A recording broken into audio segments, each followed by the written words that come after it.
Well, it's been an interesting couple of days. So, I actually wanted to do a sort of follow up review to the Biden Trump debates, but I actually was having some issues that day. If you listened to my episode earlier in the year regarding my emergency room trip, I won't relay the whole story, but basically I had it again with the numbness. Basically, like my entire left side, including my face, went numb. I don't think it was because of the debate, but it did happen to happen on the day of the debate. But it kind of it de-energized me a little bit. I was kind of just not feeling too great, and decided to just wait it out and kind of let myself rest. Everything, I'm totally fine. And again, if you listen to this story, you know kind of know what happened. But it's kind of a medication related issue. But anyway, everything's good. But obviously, some new developments have taken place since the debate. So can't really ignore that if I'm going to acknowledge Trump and Biden. So I'm just going to talk about both. I'll start with just my thoughts on the debate. I thought it was interesting. I really saw a lot of angry people, dissatisfied leftists on Biden's performance, and I thought it was kind of ironic because a year ago I was getting into debates with people about why Joe Biden was not my top, really 5 or 10 choice to be the nominee.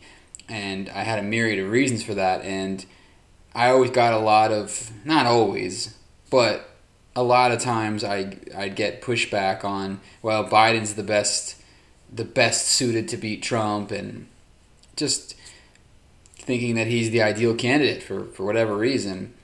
And so, as much as I wasn't thrilled about him being the nominee, I've accepted that that's the reality, and this is why even when he picked Kamala Harris, and some people were on the left were upset about that, and again, I was the same mindset that it doesn't change anything. So, having said that, my thoughts on the debate was, I thought Joe Biden did just fine for what I expected. My expectations were low for both of them, and I thought that Joe Biden was fine. I thought politically he was fine. I think he did everything that he needed to do. He said everything he needed to say. Did he say the things that I personally wanted to hear? Of course not. Of course not. He's against the Green New Deal. He distanced himself from Bernie Sanders, which I don't know if that specifically was a good idea, but I think on a whole, I think that what he needed to do, that he did, because he's at a point where he just needs to do better than Trump. It's not a tall order. And I thought that he handled Trump's childish antics really well. I think that he had a good balance of restraint, professionalism, but he also responded like a real person at times. And I felt that it was appropriate the way he did it when he actually called Trump a clown. And I actually was, I thought that was pretty cool, actually. I liked the directness of it, just the straightforwardness of it. So, again, I don't think that Biden said anything particularly energizing or motivating, especially to people like myself.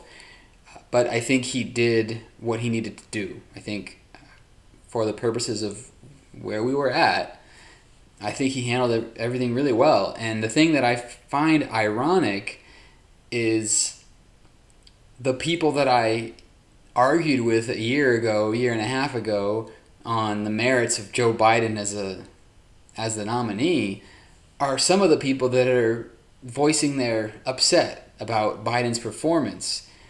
And I said to these people, he's the same person that he was. This is who we knew we were dealing with. And again, my expectations were very low for Joe Biden. So maybe I'm setting the bar lower, so I'm more impressed, where maybe my friends were setting the bar too high. But again, it was no surprise to me. Just like with him picking Kamala Harris, it's no surprise. It doesn't change anything. So for me, again, that's pretty much my takeaway. Was we got to see classic vintage Trump. We got to see him interrupt, argue with Chris Wallace and Joe Biden, and frankly just made a fool of himself. And I think he made a couple critical errors as well, painting Joe Biden as a socialist. I think that can have, I think that could be a mistake, for a myriad of reasons. One of which, there are people on the far left that are not happy with Joe Biden being the nominee, and a lot of them aren't going to vote, or they might vote third party. But if you convince any of those people that, I mean, let's face it, no one in their right mind is gonna think that Joe Biden is a socialist. But if you convince those people that he's got at least a shred of true left in him, that might turn some of those people on to voting for him. So I thought there were a few moments like that where Trump kind of got a little ahead of himself with his words, and again, Biden's main course of action is to let Trump do that. I thought Trump's interruptions was the greatest gift that he could give to Joe Biden. I really do. So that was kind of in a nutshell my thoughts on the debate. And then I wanted to talk about Donald Trump's diagnosis. So I found out last night. My wife told me just before we were going to bed, and I was shocked, but at the same time, not surprised. It's sort of equal parts surprising and not surprising, because he has been incredibly reckless in his handling, not only in terms of what he's communicated to the American people, his defiance of CDC guidelines, and mocking Joe Biden for wearing a mask, just the kind of leadership that he displayed. So it's really not surprising that he would contract the disease, realistically. But at the same time, it is surprising because he is the president of the United States. I've been thinking about it today. I watched coverage earlier of him boarding Marine One, going to Walter Reed Hospital. And the thing that I keep going back to is he shouldn't have gotten it. I mean, it's not surprising that he got it based on his behavior, but he's the president. He's supposed to be the most protected man in the country. He, being a leader and showcasing the example for the rest of us, should absolutely not be contracting the disease. But the fact that he did, I think, obviously speaks volumes to his behavior and his just dismissiveness of the threat of the disease. And I also thought it was interesting, now obviously now he's in Walter Reed, and there's reports that he is actually experiencing symptoms. It was initially reported as mild symptoms, but it sounds like it's fairly serious at this point, and he is 74 years old. He's in a higher risk category. But when the news first broke, I saw so many people online doubting the truth of it, and just more conspiracy theories, and that he's making this up to get out of the debates, or that he's had it all this time, but he just said it now because he's going to stall the election, or he's faking the illness so that he'll make a huge recovery, and then he'll be able to say, see, it was all phony. I get I get the mistrust. I really do, of Trump. He lies about everything else. But usually, the simplest explanation is the right one.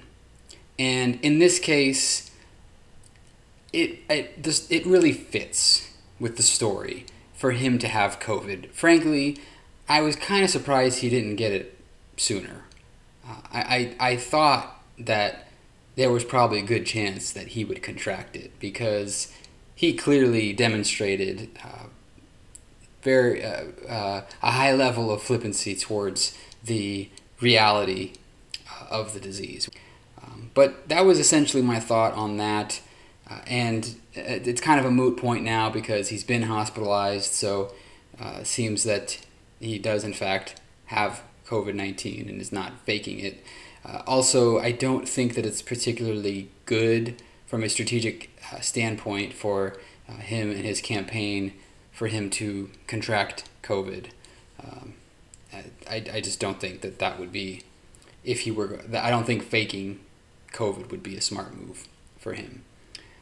So I'm kind of just left with the thoughts, the processing of it. Truth be told, it has been a very, very strange day.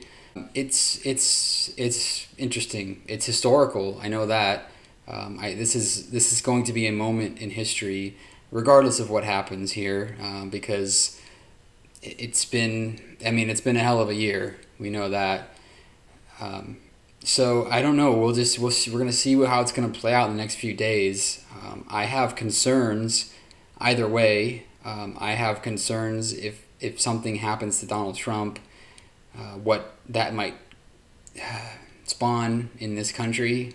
If there's going to be some kind of civil unrest, if there's going to be some kind of backlash, if there's going to be some kind of crazy conspiracy theory on this somehow being Democratic operatives' work to go after Trump and some kind of retaliation happens. I don't know. There's crazier ideas have been out there, so I don't put it past anybody. So I'm concerned about that and just the nation as a whole. But I don't know.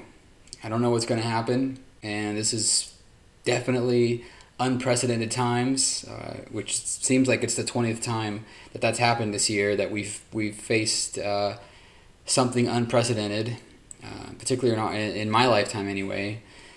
So we'll just have to see.